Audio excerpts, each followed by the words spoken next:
Part 2 Readings. Reading number 7.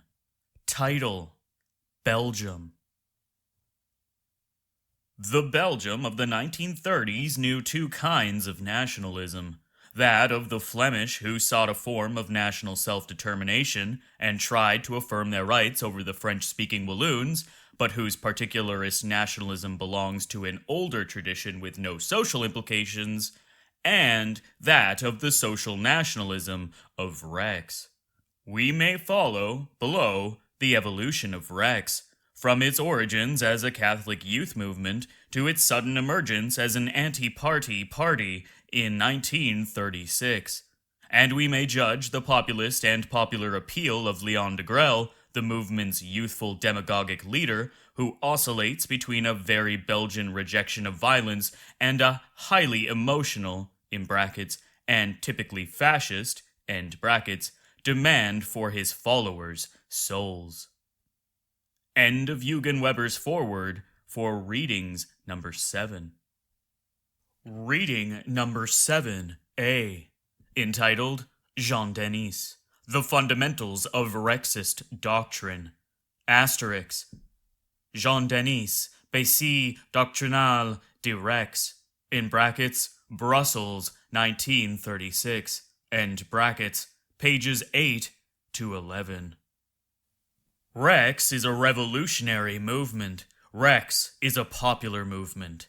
The Rexist movement wants, in brackets, end brackets, the destruction of the parties which have arbitrarily divided the citizenry, consigning the nation to disorder, to extortions, and to the uncontrolled rule of politicians ruled themselves by an anonymous oligarchy.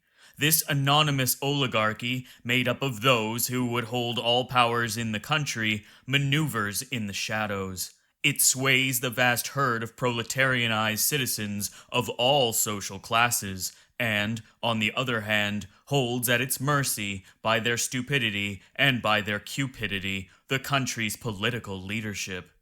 This anonymous oligarchy constitutes the only permanent and united force over against the bickering, squabbling parties, which have never been as rotten or as contemptible as they are today.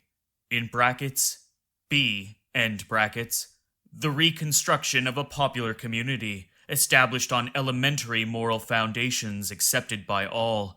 This popular community, Rex has started by restoring it within its own ranks. Within Rex and around Rex gather the men of all parties who understand that this regime is rotten, decaying, and that it must be replaced by something else, something lively, active, and capable of progress and of growth. Number 2. The popular community. The concept of the individual which forms the erroneous philosophical foundation of the present regime, and which was born of the catastrophic ideologies of the 17th and 18th centuries, must be replaced by the concept of the human being, which corresponds exactly to the reality of man, a social being endowed with a fundamental dignity which society can help develop and with which it has no right to interfere. The human being thrives not by referring everything to itself in a vain and selfish individualism, but, on the contrary, by giving up the self and becoming part of communities. The first community in which the human being thrives is the family. The second community in which the human being thrives is the profession. The third community in which the human being thrives is the cultural and linguistic community. The fourth community in which the human being thrives is the national community. All these communities combined constitute the popular community. The state must serve the popular community. The role of the state is to serve the common weal by maintaining peace among the citizens and by promoting public prosperity. The role of the state is to direct, survey, stimulate, or curb according to circumstances or to necessity. The role of the state is not to substitute itself to particular communities, much better fitted than it is to see that human beings flourish, By taking the place of particular communities, the state has ruined, destroyed, annihilated them, and thus handed over, unprotected, the liberties and rights of the weak to the bad faith of the strong and sly.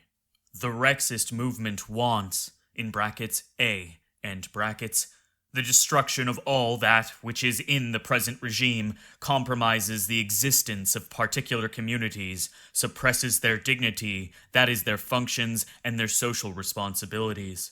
The congestion of the state must be relieved so that it can carry out the functions peculiar to it more freely, more forcefully, and more effectively.